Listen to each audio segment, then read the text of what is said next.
warahmatullahi wabarakatuh. Salam dan bahagia. Saya Manzaria SPDI. Pada kesempatan ini, saya akan menyajikan serangkaian kegiatan coaching untuk supervisi akademik yang terdiri dari pra-observasi, observasi, dan pasca observasi.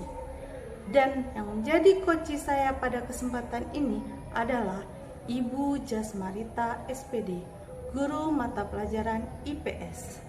Sekian dan selamat menikmati. Wassalamualaikum warahmatullahi wabarakatuh.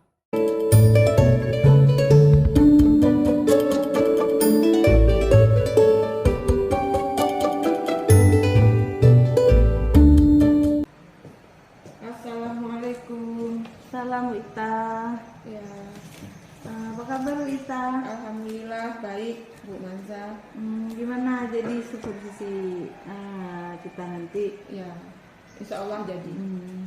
Berarti pertemuan kita hari ini bertujuan untuk menyepakati bagian-bagian mana yang akan saya amati ketika melakukan supervisi nanti Bu ya. Ya, Baiklah Bu Ita, ada beberapa pertanyaan yang ingin saya ajukan terkait supervisi yang akan saya lakukan nanti ya. ya. Yang pertama, kira-kira apa tujuan pembelajaran yang ingin Ibu Ita capai dalam proses pembelajaran yang akan Ibu lakukan? Ya, baik. Adapun tujuan pembelajaran yang ingin saya capai dalam pembelajaran nanti, setelah saya melakukan proses pembelajaran, saya ingin siswa itu mampu mengidentifikasikan bentuk-bentuk daripada konflik. Kemudian yang kedua, saya berharap siswa mampu mengidentifikasi upaya mengatasi konflik dan menjelaskan bagaimana dampak konflik tersebut di masyarakat. Kemudian menganalisis bagaimana terjadinya konflik di dalam masyarakat. Berarti ada 4 tujuan pembelajaran yang ingin Ibu capai ya? Ada 4 tujuan pembelajaran. Oke, untuk area pengembangan yang ingin Ibu capai kira-kira di area yang mana? Nah, di sini nanti adapun area yang ingin saya kembangkan dalam pembelajaran nanti, kalau di bagian pengetahuannya itu saya berharap di sana siswa dapat menentukan apa upaya yang mereka lakukan ketika konflik itu terjadi. Nanti siswa sudah menemukan satu konflik yang terjadi di masyarakat, bagaimana upaya mereka untuk mengatasi konflik tersebut. Kemudian kalau di bagian keterampilannya nanti siswa mampu mempresentasikan hasil kerjanya di depan kelas. Berarti bagian pengetahuan dan Keterampilannya, ya. Yang terakhir, pertanyaan saya yang terakhir, strategi apa yang sudah Ibu persiapkan untuk proses pembelajaran yang akan Ibu lakukan nanti? Iya. Adapun nanti metode yang ingin saya persiapkan di dalam pembelajaran nanti, yaitu dengan metode grup investigasi. Grup investigasi itu saya membagikan anak dalam beberapa kelompok, kemudian saya bagikan mereka satu topik konflik, kemudian mereka bekerja sama dengan anggota kelompoknya. Masing-masing anggota kelompok nanti ada tugas yang harus diselesaikan secara pribadi. Kemudian setelah selesai dikumpulkan hasil yang pribadi dikumpulkan jadi satu laporan kelompok, kemudian baru dipresentasikan di depan kelas. Berarti strategi yang ingin Ibu terapkan nanti grup investigasi Ya, grup investigasi. Kira-kira kapan supervisi akan saya lakukan, Bu? Ya, nanti supervisi bisa dilakukan di hari Sabtu, Bu Manza. Hari Sabtu jam 3.4. Berarti hari Sabtu jam 3.4 di kelas 8. Kelas 8. Oke, berarti sampai jumpa lah nanti kita di kelas 8 di hari Sabtu ya. Semoga proses pembelajarannya sesuai dengan harapan yang kita harapkan. Ya, insya Allah. Amin. Terima kasih atas waktunya, Bu. Iya, sama-sama.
Yang lain hadir semua ya. Oke.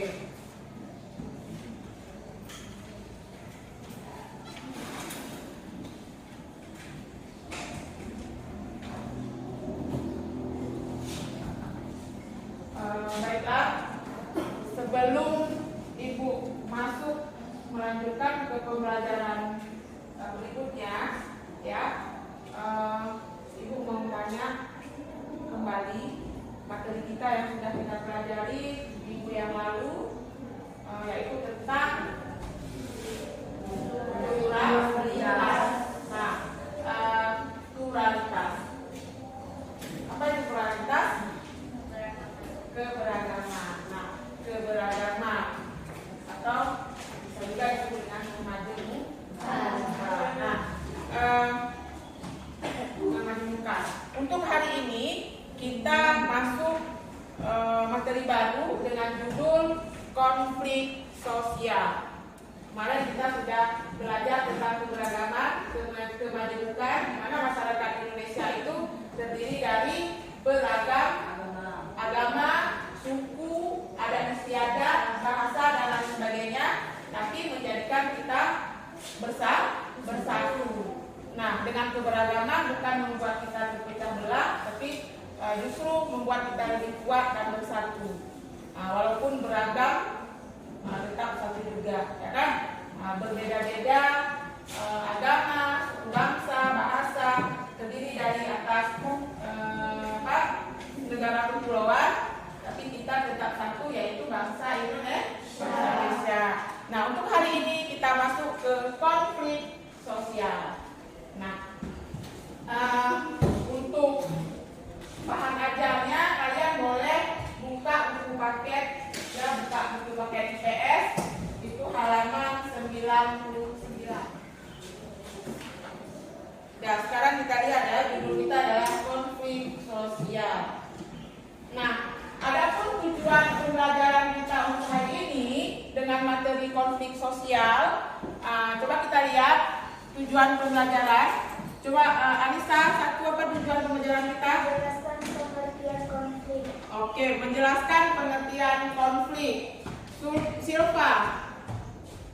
Mengidentifikasi bentuk-bentuk konflik. Ya, mengidentifikasi bentuk-bentuk konflik. Tara? Mengidentifikasi upaya mengatasi konflik. Iya, nanti kita akan mengidentifikasi bagaimana upaya mengatasi konflik tersebut. Kemudian, Pak Nur? Menjelaskan dampak konflik sosial. Iya, menjelaskan dampak konflik sosial. Menganalisis terjadinya konflik. Iya, menganalisis terjadinya konflik di masyarakat. Ya, ini adalah tujuan pembelajaran kita untuk hari ini. Nah, nanti setelah saya belajar, kalian bisa pahami, bisa menentukan, bisa menjelaskan daripada tujuan pembelajaran kita. Oke.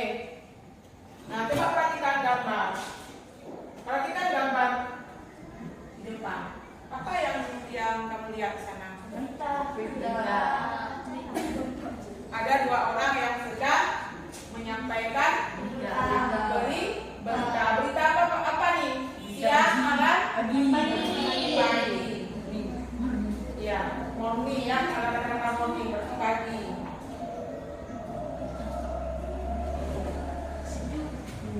Nah, coba lihat apa yang dimaksud dengan konflik. Ya, apa yang dimaksud dengan konflik? Coba kita lihat di sana ada gambar. Ada berapa orang? Ada 3. Yang kiri kanan, kemudian di tengah. Di tengah itu apa yang dia lakukan?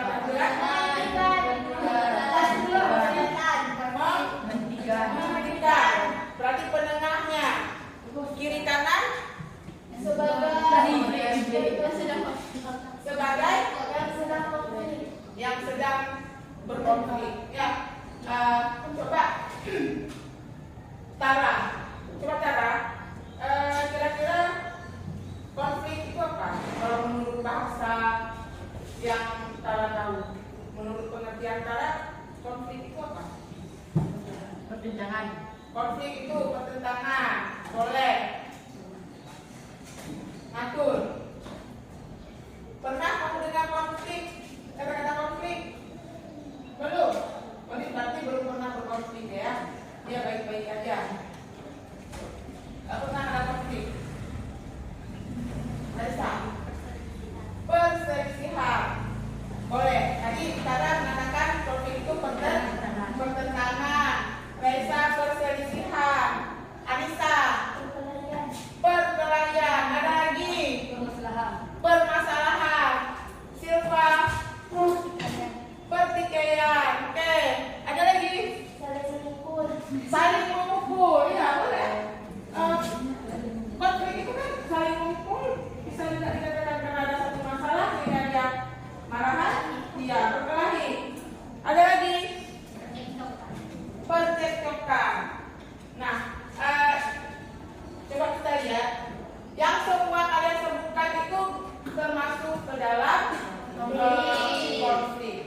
ada yang bertikai, ada yang bermasalah, ada yang bertengkar, ya kan? Ada yang berselisih paham dan lain sebagainya, itu bisa dikatakan dengan konflik. Nah, anak-anak di sini pernah nggak di dalam kelas ini terjadi konflik antar sesama teman?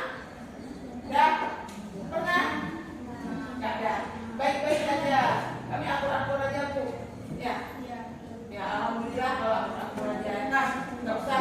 Kalau bisa kita nggak usah berkonflik. Tapi konflik itu tidak sengaja tanpa kita kehendaki bisa saja terjadi. Nah, di bahan ajar kita coba dilihat di halaman 99. Halaman 99 itu ada pengertian daripada konflik. Ya, coba Silva, apa pengertian konflik? Kata konflik itu berasal dari bahasa Latin yang artinya saling memukul. Ya, saling memukul. Terus Kamus Besar Bahasa Indonesia KBBI mengartikan konflik sebagai percekcokan, perselisihan atau pertengkaran. ya, Secara sederhana, konflik merujuk pada adanya dua hal atau lebih yang berseberangan, tidak selaras dan bertentangan. Suharjono Soekarto menyebut konflik sebagai pertentangan atau pertikaian, yaitu suatu proses individu atau kelompok yang berusaha memenuhi tujuannya dengan jalan menentang pihak lawan. Oke, kita berhenti. Jadi itu adalah pengertian dari kata konflik ya. Kalau menurut Sarjana Soekarto katanya konflik adalah sebagai pertentangan atau pertikaian. Nah, kita lihat. Nih. Pengertian konflik. Di sana ada gambar orang-orang. Ada beberapa orang yang sedang melakukan aksinya, ya kan? Nah, bisa kita lihat di sini ya. Dari beberapa kata yang sudah kalian sebutkan tadi, itu bisa dikatakan dengan konflik, ya kan? Nah, ini pengertian konflik. Kita lihat, konflik adalah suatu proses sosial antara dua orang atau lebih, bisa juga kelompok. Artinya bukan hanya 2 orang, 3 orang, 4 orang dan seterusnya. Kemudian di mana salah satu pihak berusaha menyingkirkan pihak lain. Kemudian dengan menghancurkan dan membuatnya tidak berdaya. Nah, itu kalau pengertian konflik ya. Nah, setelah kita rangkai kalimatnya dari apa yang kalian sebutkan tadi, termasuk yang bermasalah, bertikai, saling memukul, ya kan? Ada kesalahpahaman. Nah, jadi pengertian konflik itu suatu proses sosial antara 2 orang atau lebih atau kelompok ya yang berusaha untuk menyingkirkan pihak lain atau membuat pihak lain itu tidak berdaya, dia tidak bisa melakukan apa-apa lagi. Ya, kita lanjut. Nah, di sini ada faktor penyebab konflik. Kenapa konflik itu bisa terjadi? Nah, yang pertama, Desmania, penyebab konflik. Yang pertama adanya perbedaan antar perorangan. Artinya ada perbedaan antar individu.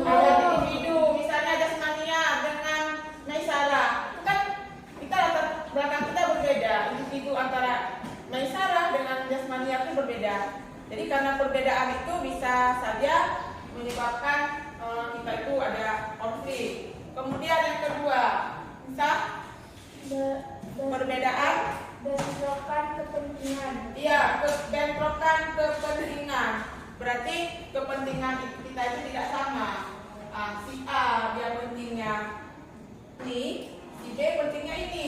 Jadi ketika kepentingan kita itu tidak sejalan, tidak sama, bisa saja terjadinya permasalahan, ya kan?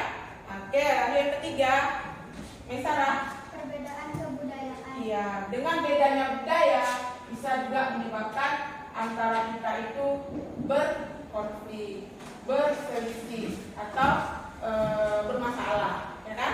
Nah, beda kebudayaan. Misalnya budaya orang Aceh seperti apa, budaya orang Batak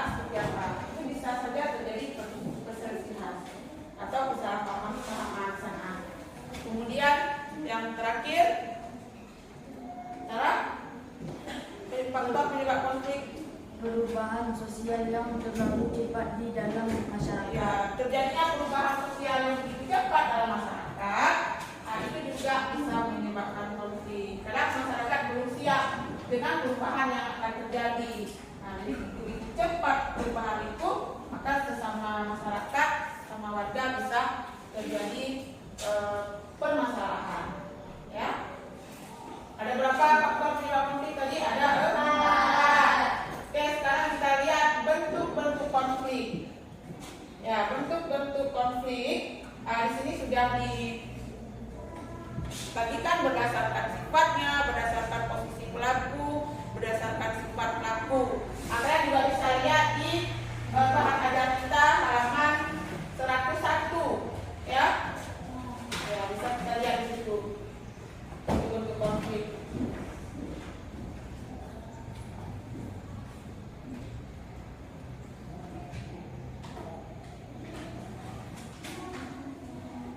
Nah, kalau di bahan ajar kita bentuk konflik itu ada berapa? 2. 1. Di buku kita bahan ajar kita halaman 101 bentuk konflik, di sana ada 4. Itu menurut seorang ahli. Kan? Menurut seorang ahli ada 4, yaitu menurut Ralph Derlondor. Kemudian menurut Sarjana Sukanto di sana ada 5 bentuk konflik. Oke, sekarang kita lihat dampak daripada konflik tersebut. Apa dampaknya? Yang pertama, di sini dampak konflik terbagi ke dalam 2. Ada dampak positif, ada dampak bagusnya, ada dampak negatifnya, ada dampak yang tidak baik. Nah, ketika kita berkonflik, bermasalah, itu bisa juga menimbulkan dampak yang positif, yang bagus, bisa juga berdampak tidak baik. Kita lihat dampak yang positif. Apa dampak yang positif? Reza? Meningkatkan solidaritas sesama anggota kelompok. Iya, dapat meningkatkan solidaritas sesama anggota kelompok ketika kita bermasalah itu. Kemudian yang kedua,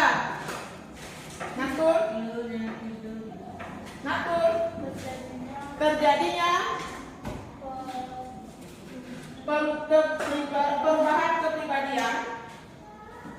Kenapa? Ini yang itu. Oke, Dinda. Yang ketiga, dampak daripada konflik dari segi positif. Nih, terjadinya Anissa, terjadinya akomodasi, dominasi, bahkan penaklukan salah satu pihak. Iya, itu adalah dampak daripada positifnya. Lanjut, dampak daripada yang tidak baik, segi negatifnya. Apa menurut? Ketika kita berkonflik ada dampak buruknya. Yang pertama, Rusaknya harta benda dan bahkan hilangnya nyawa manusia. iya, rusaknya harta benda bahkan bisa menyebabkan nyawa seseorang itu hilang, ya, meninggal. Kemudian yang kedua, rusaknya hubungan antara individu atau kelompok. ya, rusaknya hubungan antara seseorang dengan beberapa orang atau kelompok. Lanjut, Sarah, 4. Berubahnya sikap kepribadian individu. Berubahnya sikap kepribadian individu. Ketika kita sedang bermasalah, sudah bertengkar, sudah berselisih, itu bisa menyebabkan seseorang itu kepribadiannya sifatnya bisa berubah. Yang terakhir, munculnya Jasmania, ya, munculnya dominasi kelompok pemenang atas kelompok yang kalah. Ketika berselisih itu nanti yang menang itu merasa dia lebih hebat, lebih bangga, lebih berkuasa atas pihak yang kalah. Oke, kita lihat gambar.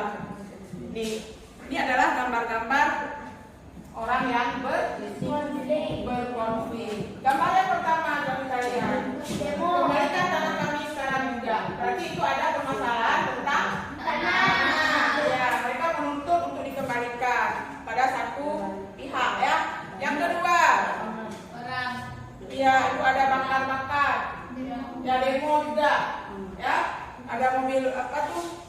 polisi, kemudian ada pembakaran mobil, kemudian ini yang lagi duduk di meja. Mau saya makan berdebat. Ya, lagi berdebat.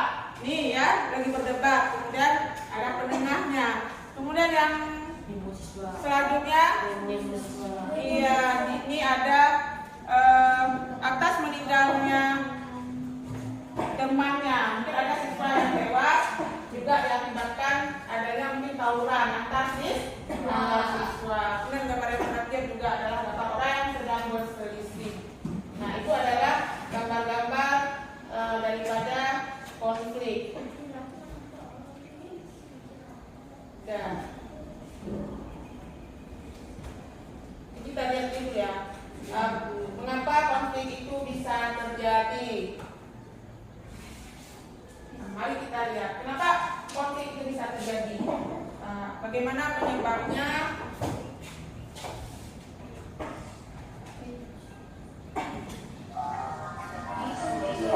Mempersembahkan video seri memahami konflik. Bagaimana konflik kekerasan terjadi? 1 tahun setelah reformasi awal tahun 1999, masyarakat Indonesia dikejutkan oleh konflik kekerasan komunal bernuansa agama dan etnis. Konflik-konflik ini sangat mengerikan.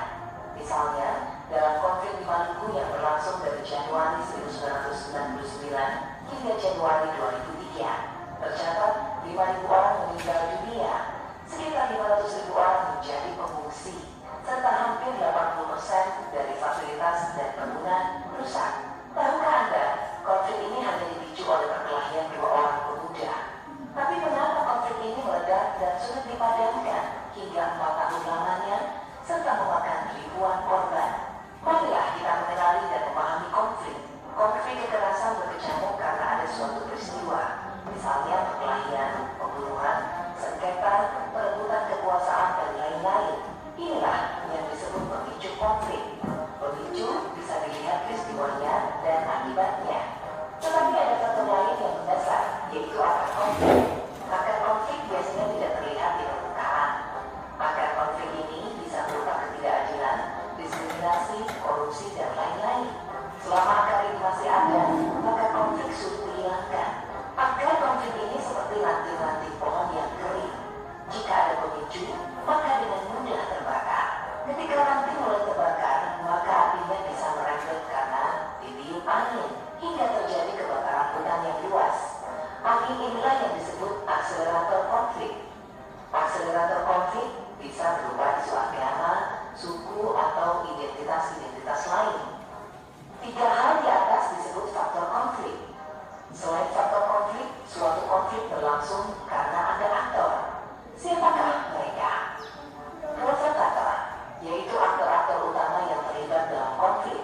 Aktor ini kadang-kadang memiliki logika yang abnormal. Logika yang abnormal ini biasa disebarkan dalam bentuk informasi yang distortif.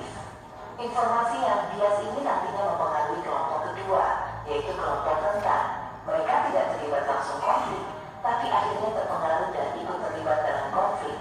Aktor ketiga adalah kelompok fungsional, yaitu kelompok yang tanggung jawab utamanya adalah menghentikan kekerasan dan mencegah meluasnya konflik.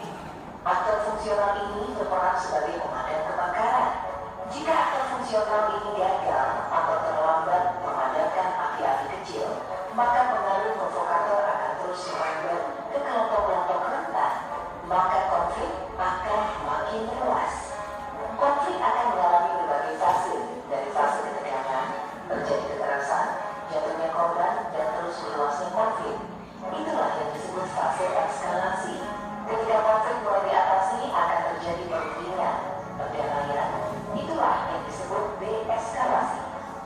Bagaimanakah seharusnya sebuah konflik ditangani? Simak terus seri video ini.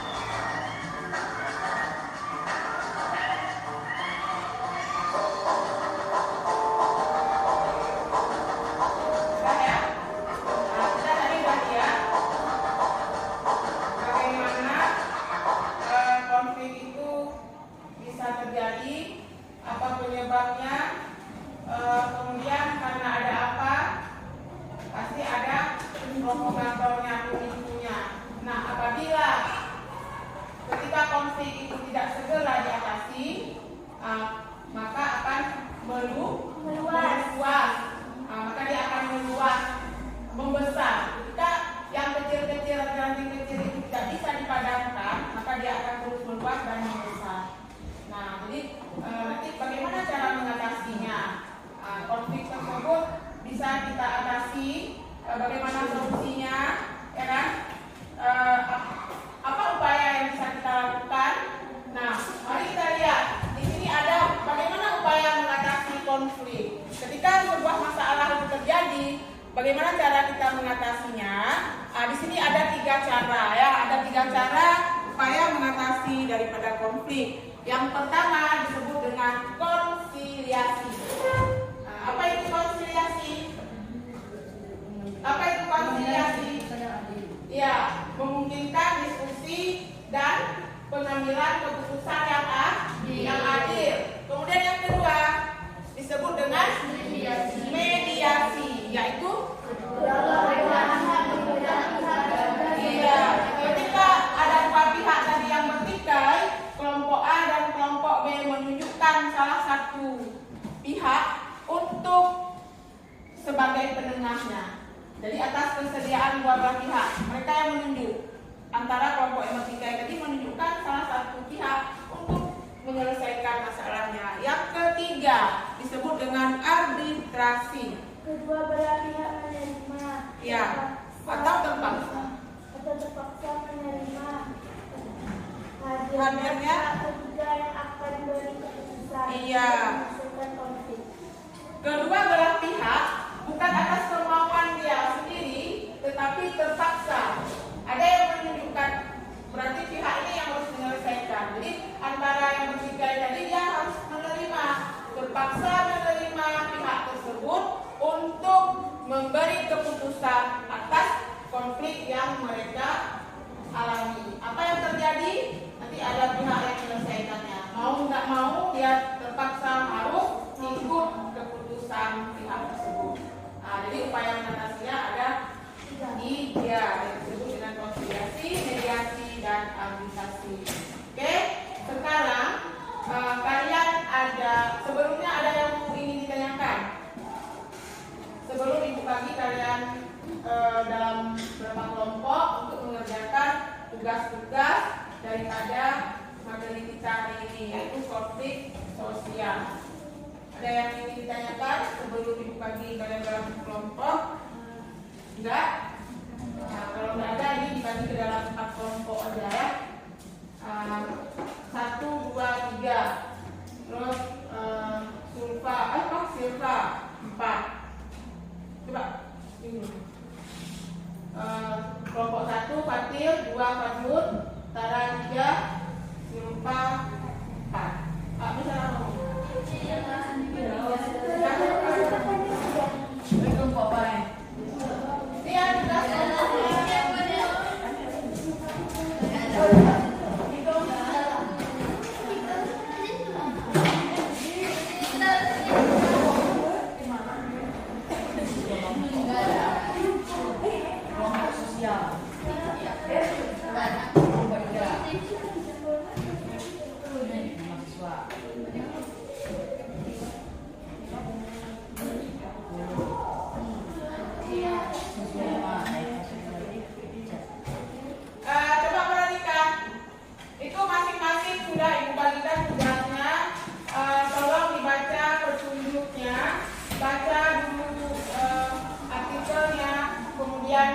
dijawab di belakang.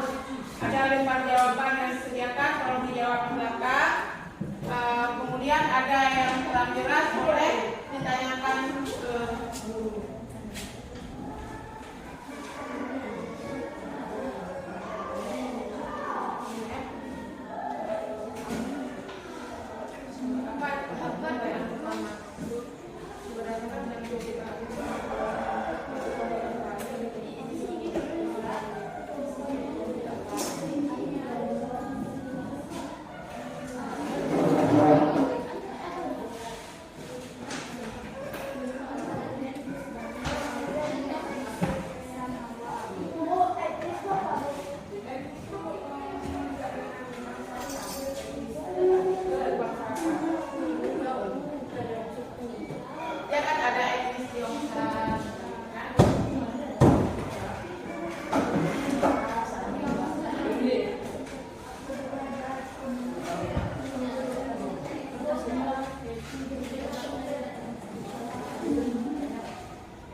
analisis kami. Hasil analisis menunjukkan faktor penyebab lawan antar pelajar secara umum dapat dikategorikan menjadi dua. Pertama, faktor internal, yang kedua, faktor eksternal.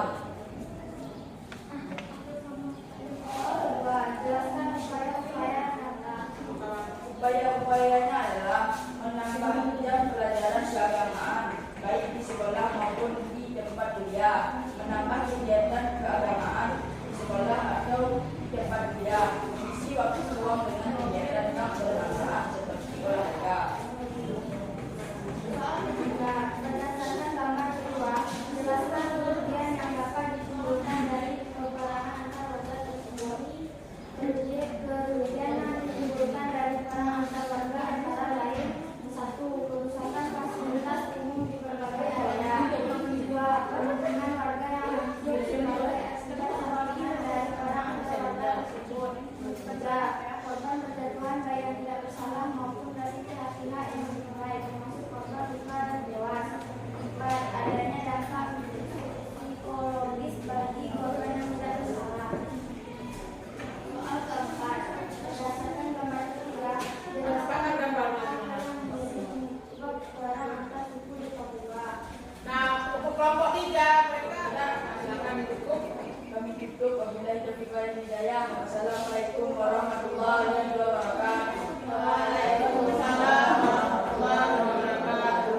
Ya, terima kasih. Silakan duduk kelompok 3. Kita lanjut kelompok berikutnya. Fatir dan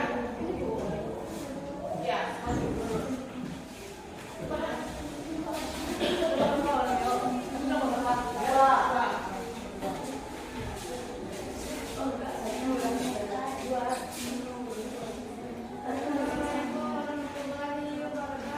Waalaikumsalam warahmatullahi wabarakatuh.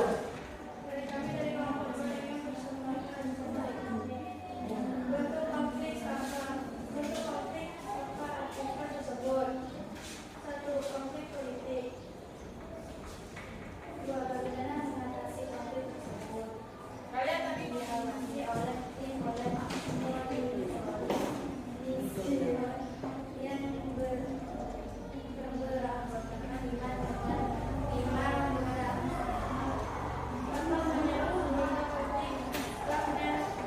ya, apa penyebabnya hingga kemudian terjadi?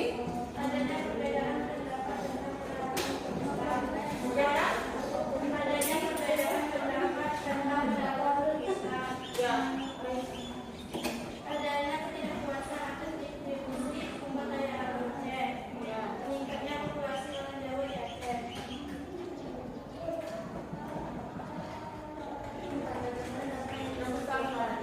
pertanyaan nomor berapa? 4.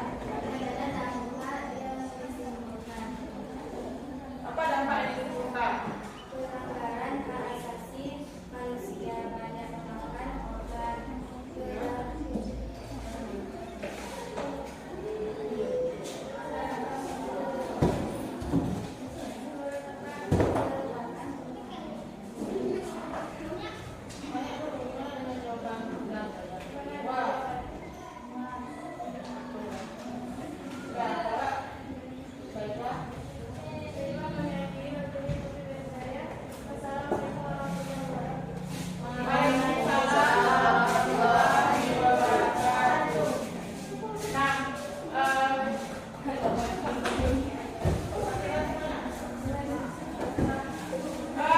Kelompok Anissa, lanjut, Kafir.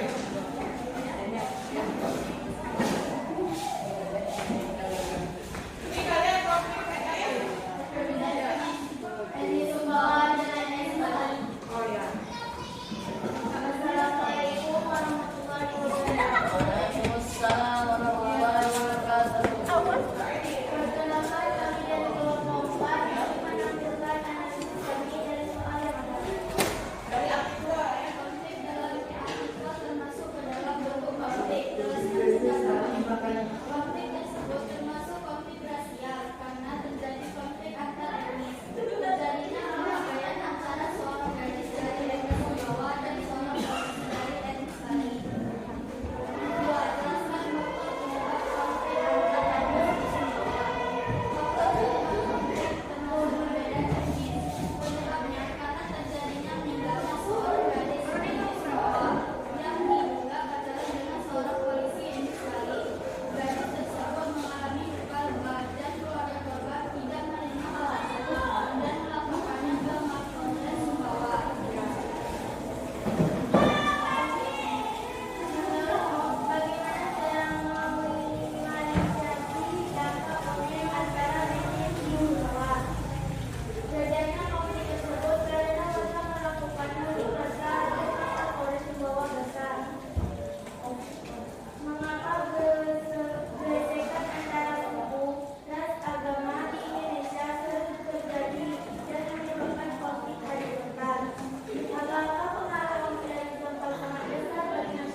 Coba kita baca. Jika kita telah menyadari benar kekurangan dan kelebihan diri masing-masing, maka segala konflik antar pribadi yang terjadi sebenarnya bukanlah sepenuhnya perihal benar atau salah, namun lebih kepada perbedaan sikap dan ketidakmampuan diri dalam menerima perbedaan tersebut. Iya, dan coba kita. Jadi kalau kita sudah menyadari ya bahwa kekurangan dan kelemahan diri kita masing-masing, jadi sebenarnya bukan perihal yang benar atau salah, tapi lebih kepada kitanya itu ada perbedaan sikap antar teman kita, antar kelompok dan orang lain, sehingga ketidakmampuan kita dalam tidak mampu menerima perbedaan tersebut. Nah, untuk hari ini waktu kita sudah selesai, berarti cukup sampai di sini pembelajaran kita untuk hari ini. Mudah-mudahan ada manfaatnya dari pembelajaran buat kita semua. Ibu akhiri, wabillahi taufiq wal hidayah. Wassalamualaikum warahmatullahi wabarakatuh. Waalaikumsalam warahmatullahi wabarakatuh.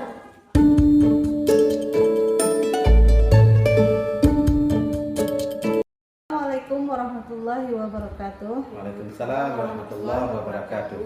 Saya Manzariah, CGP Angkatan 8 dari SMP Negeri 3 Tapak Tuan. Pada kesempatan ini, saya akan melakukan percakapan pasca observasi dengan Ibu Jasmarita yang didampingi oleh pengajar praktik Bapak Mahmudi SPDI. Bagaimana keadaan hari ini Bu Ita? Alhamdulillah sehat, baik Bu Manza. Alhamdulillah ya. Hari ini kita bertemu lagi untuk berbincang-bincang sedikit masalah proses pembelajaran yang sudah Ibu lakukan beberapa waktu lalu. Iya. Jadi Bu Ita, izinkan saya mengajukan beberapa pertanyaan terkait proses pembelajaran yang telah Ibu lakukan.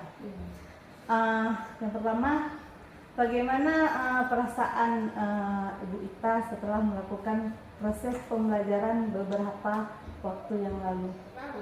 Saya akan mengutarakan bagaimana perasaan saya.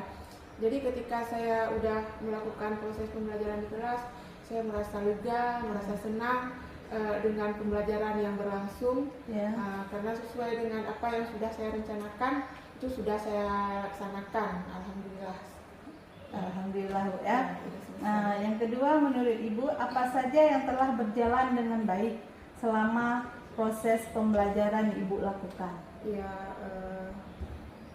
begini ya Bu Maza, ketika proses pembelajaran itu sudah berlangsung, saya menemukan ada beberapa hal baik di sana di kelas dengan siswa-siswa. Di sana siswa itu sudah mengikuti pembelajaran dengan baik, mereka kelihatan sangat semangat, dan mereka itu memperhatikan saya ketika memberikan materi tersebut. Jadi sangat antusias mereka, fokus perhatiannya kepada apa materi yang sedang kita bahas. Gitu. Kemudian di sana juga mereka tenang, fokus perhatiannya, tidak ada gangguan-gangguan yang mungkin muncul dari di antara siswa yang bisa mengganggu proses pembelajaran. Oke. Menurut Ibu Ita, apakah aspek yang ingin Ibu capai itu sudah terwujud pada masa praobservasi? Kan ada beberapa aspek yang ingin Ibu kembangkan ya. Iya. Apakah menurut Ibu sudah tercapai?